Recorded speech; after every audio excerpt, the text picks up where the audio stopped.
Hello mga pachichi. Kain po tayo. Nagluto po ako ng sinigang na spare ribs. Ayan. At may sili. Hindi ko nalagyan ng patis kasi okay na yung alat niya tsaka yung asim niya. So haluan ko na lang ng sili para pampagana.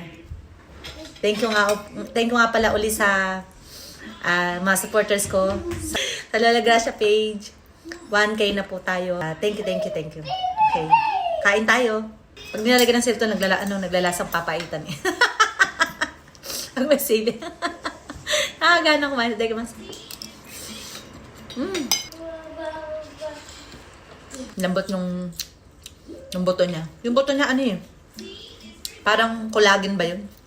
Parang nakita ko sa inyo ayun yung buto ng baboy. Yung puting parte na buto. Pag pinalambot nyo na matagal yan, sa pressure cooker, pinapalambot ko siya ng mga 30 minutes, ganun. Makakain mo pati yung puting buto na yan.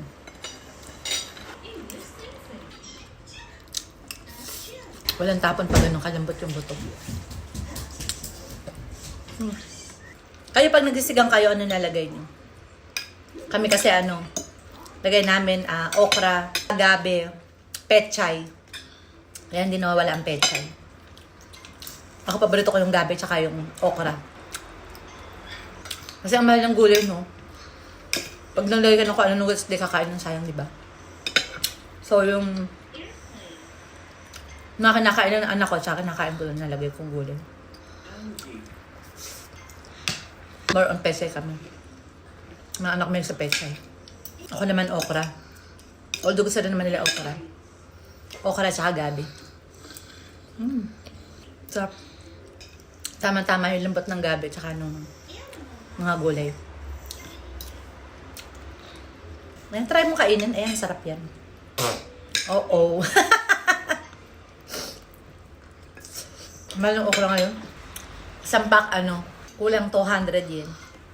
Sa pera natin, 80 pesos yata yun. Kung 70. Sa bakuran natin, yung mga ganyan. Bakuran nyo pala. Wala pala akong bakuran. Sorry naman.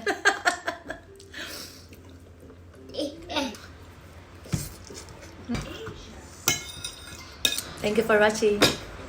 Natane.